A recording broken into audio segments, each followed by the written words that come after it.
nosso último encontro, nós conversamos sobre ser guiados pela raiva e pelo rancor. E vimos também que a única forma de sermos livres da dor é mediante o perdão. Hoje nós falaremos sobre ser dirigidos pelo medo. O medo, assim como a raiva, é uma emoção. Ela é natural no ser humano e surge em situações diversas com o objetivo de nos manter vivos. Sem o medo, poderíamos nos colocar em situações de perigo com facilidade. E arriscar dessa forma a nossa vida. Assim, por exemplo, nós poderíamos entrar numa avenida movimentada com carros em alta velocidade e expor a nossa vida, né, a um acidente, à morte. Ou então nós poderíamos sair por aí pulando de prédio a prédio, né, sem avaliar os riscos. Ou pior ainda, nós poderíamos sair, né, durante a noite para lugares escuros, sem proteção, com um risco grande de exposição à violência. Então, o medo ele tem um objetivo muito importante que é nos proteger, né? Nos fazer com que a gente pense nos riscos e consequências antes de fazermos alguma coisa. As pessoas, elas são diferentes, né? E por isso elas têm medos diferentes. Por exemplo, existem pessoas que têm mais medo de falar em público do que ter problemas financeiros. Tem pessoas que têm medo de doenças e, consequentemente, vai ter medo da morte, porque, como afirmam alguns especialistas, o medo de doenças, né, nada mais é do que um medo de morrer.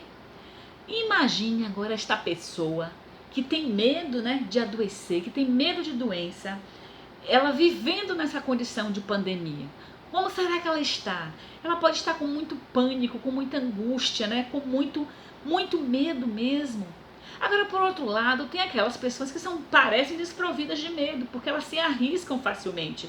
E, inclusive, agora nessa situação iminente, né, que todos estamos correndo o risco de infecção pelo novo coronavírus, e tem gente que não se preocupa, não usa máscara, não mantém distanciamento social, como a gente vê nos noticiários o tempo todo. E elas põem em risco não só a si mesmas, mas elas também colocam em risco a todos nós, né? A nós que tomamos as devidas precauções, que nos cuidamos. Pois é, como vimos, o medo é natural e ele preserva a vida. Esse, né, é o objetivo do medo. Deus colocou o medo em cada um de nós para garantir a nossa sobrevivência. Então o problema não é a emoção natural, mas é quando nós deixamos essa emoção guiar a nossa vida na tomada de decisões o tempo inteiro. Pessoas dirigidas pelo medo frequentemente perdem grandes oportunidades por terem medo do desconhecido. Geralmente essas pessoas se acomodam em suas zonas de conforto e preferem viver de maneira que tenham um controle aparente, né, da sua vida.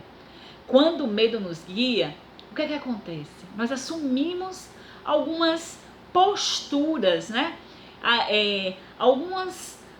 Nós buscamos algumas estratégias para lidar com isso, guiando a nossa vida. A primeira delas que eu quero comentar com vocês aqui é a tentativa de fuga. A fuga sempre parece o caminho mais fácil e ela pode ser manifesta de diversas maneiras. Tem pessoas que podem negar o fato, outras vão minimizar o problema, outras ainda vão tentar distorcer os fatos. Um exemplo prático disso pode ser, por exemplo, aquela jovem ou aquele jovem que está enamorado, conheceu alguém, aquela gatinha, aquele gatinho, e começam, né, a se relacionar e a coisa vai ficando séria, mas você começa a observar que alguns comportamentos neste relacionamento não vai funcionar bem lá adiante. Mas o que acontece? Como nós estamos enamorados, nós minimizamos, né, o problema. Não, vai mudar, é assim mesmo, depois, mais adiante as coisas vão melhorar. A gente tenta disfarçar, distorcer. Ah, não, ele fez isso porque eu fiz isso. A gente vai buscar uma maneira para aliviar ou satisfazer o nosso desejo naquele momento. Mas eu quero que a gente precisa, né, ter clareza e pensar muito sério em uma coisa. A fuga, a negação não vai transformar a realidade. A única coisa que transforma a realidade é o enfrentamento do problema. Nós precisamos enfrentar o problema para assim promover a mudança. Um outro ponto que quem é dirigido pelo medo, né, uma outra postura que a pessoa pode assumir é perder a noção do que é certo e do que é errado. A gente vai ver isso lá em 2 Samuel, capítulo 11, quando Davi ele se relacionou com Batseba e como fruto desse relacionamento, que era um relacionamento de pecado, que era adultério, Batseba engravidou. E o que é que Davi pensou? Pronto, deu ruim agora, o que é que nós vamos fazer? Davi pensou, teve uma ideia que ele achou que ia ser espetacular, ia resolver o problema, ele queria distorcer os fatos. Como? Se Urias, o esposo de Batseba, viesse da guerra, dormisse com sua esposa, poderia dizer que aquele filho era de Urias. Só que as coisas não saíram da forma como Davi planejou. Urias se negou a dormir com sua esposa quando ele pensou nos seus colegas que estavam na frente de batalha. Ele não achou que era justo aquele comportamento. Então, o que é que Davi fez? Perdeu o senso do certo e do errado. Ele perdeu os limites. Davi deu um jeito de Urias ir para a frente de batalha e lá ele morreu. Pois é, o medo faz isso conosco.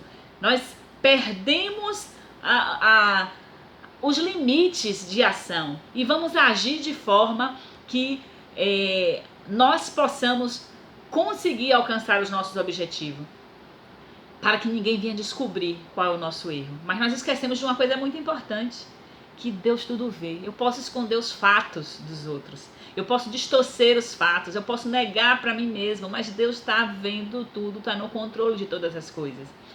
E um outro ponto, uma outra postura que nós podemos assumir quando nós somos dirigidos pelo medo é não saber o que fazer, perder o rumo, sabe? Se sentir perdido.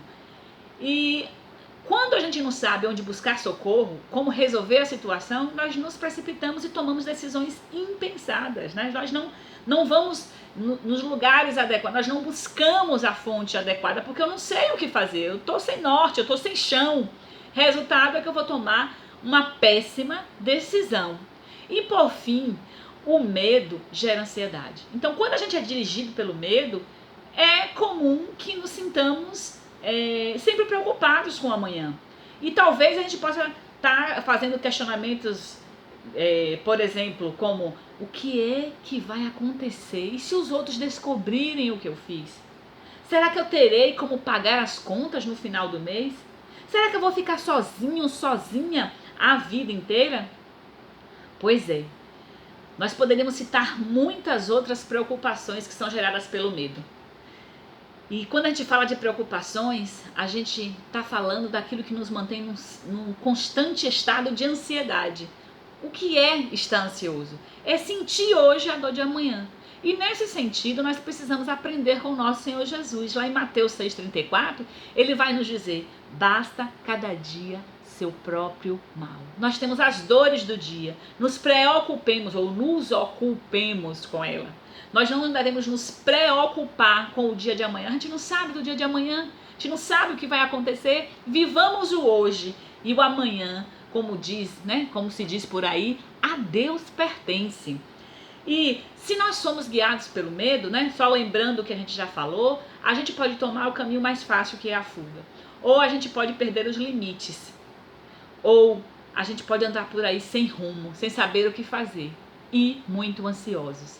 E então o que é que nós devemos fazer para a gente não ser guiado pelo medo? A gente precisa ser guiado pelo Espírito de Deus, porque a palavra de Deus vai nos dizer que todos aqueles que são guiados pelo Espírito de Deus, esses são os filhos de Deus, né?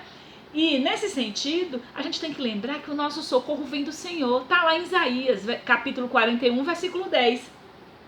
E outra coisa, nós não recebemos um espírito de escravidão para ficar com medo. Nós recebemos o espírito de filhos por adoção. Nós fomos adotados pelo Pai. Está lá em Romanos 8, versículo 15. E nós não precisamos ser dirigidos pelo medo, porque o nosso Pai, ele é amor. Está lá em 1 João capítulo 4, versículo 8. E o perfeito amor lança fora todo medo, como está descrito em 1 João capítulo 4, versículo 18. Nós não precisamos ser guiados pelo medo. Nós temos um guia que nos ama, que é o perfeito amor, que lança fora todo medo, que nos dá a segurança que nós precisamos para dirigir as nossas vidas. Na próxima semana nós estaremos, ou no próximo encontro, nós estaremos tratando do tema ser guiados pelo materialismo. Até lá!